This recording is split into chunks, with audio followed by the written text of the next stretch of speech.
that it makes economic sense for your clients so that they can stay in business. And I guess, and then assignments, you could, ways of creating value for your client or trademark owner is also, if you have a trademark, because you know that copyright, the term is 70 years after the death of the author. Patent is the shortest, 20 years, but renewable every year because you have to pay annuity every year to keep it alive. Trademark appears to be the best because you can have it infinite, nobody is coming after you so long as you renew. Even with renewal, it's tough to come and tell somebody, oh, I'm taking your mark because you didn't renew. Because the registrar, they have a responsibility to write to the owner and say the law provided for it and say that this mark is due for renewal. They don't hear from you, you write again. They don't hear from you, you write for the third time. So there's even a period of grace. So for trademark, you can have it forever. But the problem is that things go old. You know, in this year of innovation, things are coming. You can have a trademark that you used 50 years ago. It's not dead. It's not useful to your business. I mean, the Kodak that I talked about, who's talking about Kodak again, when you have your phone and you can use it to take pictures. So keeping those trademarks is a waste of money. You can't keep renewing when they are like gone obsolete, so you don't have to do that. But you can license. If, for instance, in my jurisdiction, the mark I don't want to use, but in Nigeria, this trademark is good for business in Nigeria, then I can give a Nigerian license to use it for a certain number of years. At least you'll be paying, and I'm getting something from it. Or you can assign. The difference is that assign is totally, like we all know for land, that if you assign your land to somebody, if you lease, it's okay, you are part owner, you're still, you can provide to you, but assignment is final. So when you assign your trademark, it's final. You not give it, you must be sure you don't ever want to use it. Sometimes clients will tell you, allow it to lapse, leave it in the register, which is a benefit because the registry will never give it up unless if somebody, sometimes I'm sure it happens to us practitioners. I want to register a mark. They will come and tell me it's refused. Refused for what? A mark that was filed in 1960 something. So how can the owner is not using it? If they're interested in this mark, they should have progressed to a certain point. But the registry will never allow me to use it. They will come up with stories, go and bring proof, come and show that they don't want to use it again. So for trademark, it remains on the register for a long time, unless if the registrar uses his discretion and look at this is not making business sense. Some of them, they have even closed businesses. They have assigned it to another company, has acquired them.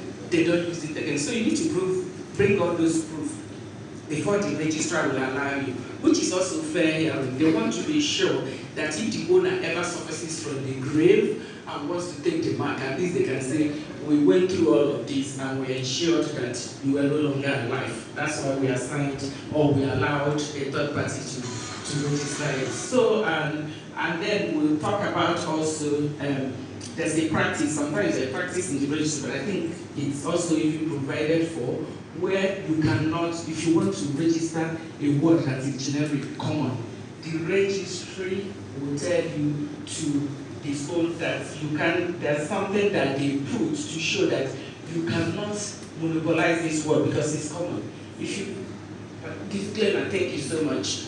If I can't come and say I want to register Watergate or something, and then people drink water, people use matches, there are common things that we use. So you need to distinguish your own. I can say my own is Uche water. You know, there are water now, but there's pure water, they have this, they have that.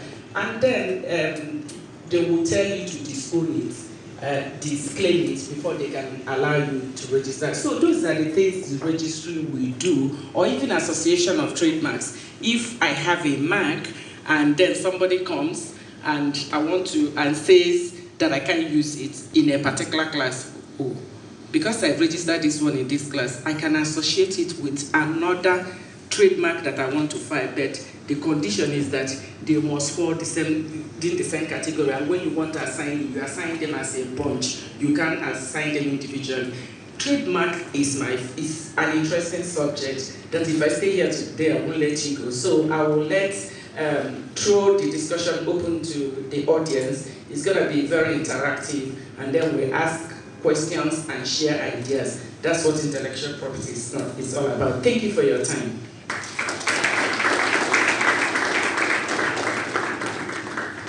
Again, thank you very much, Uche. You have done a good job of your discussion paper. But this, you have also given me the opportunity to refer back to the last issue that AFAM has raised, which I feel I must bring up again, and that is the issue of NAFDAC, Trademarks, Registry, and Acceptance Letter. And I believe this is the right place to discuss this. In the past, and you can bear me witness, it is a difficult thing to publish trademarks journals. In the past, for those of you who have been in practice, you know, we hardly publish a single journal in 1 to 5 years.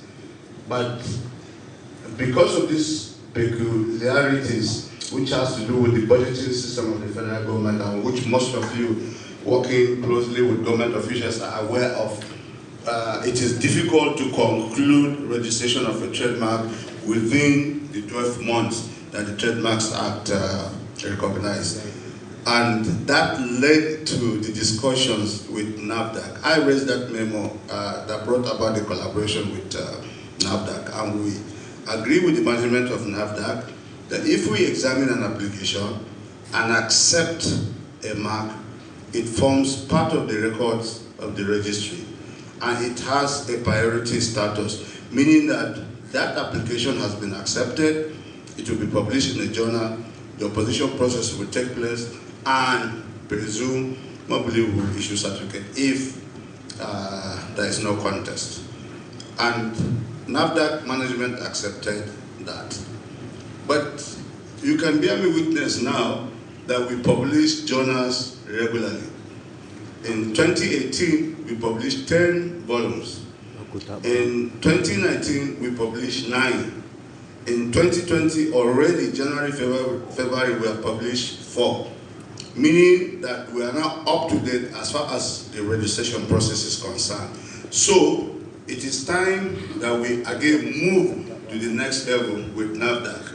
We may have to sit down again and see if we can up our game by requesting them to take notice of our registration certificate. But it's an issue that we'll have to present to the management and we'll discuss with stakeholders before we do that. But the most important point that I want to make here is that the right of registration, administration, and in terms of opposition process enforcement of trademark rights belongs to the Trademarks Registry. NAFDAC certifies and also ensure that the quality and efficacy of what is presented before them is determined by that body. But as far as the brand, the name registration is concerned, it is without controversy. It is the responsibility of the Trademarks Registry. I believe that it is important that I bring this to your notice. We have representative of NAFDAC here, the Copyright Commission, National Office for Technology Acquisition and Promotion. Other IP practitioners are here. I can see Alaja sitting there, and I'm sure she may have 1 or 2 things to say. And we have people from my registry, representatives from the various units in the registry. So please, we're going to open the forum for questions, and after that we'll now wrap up. Please feel free to ask a question, and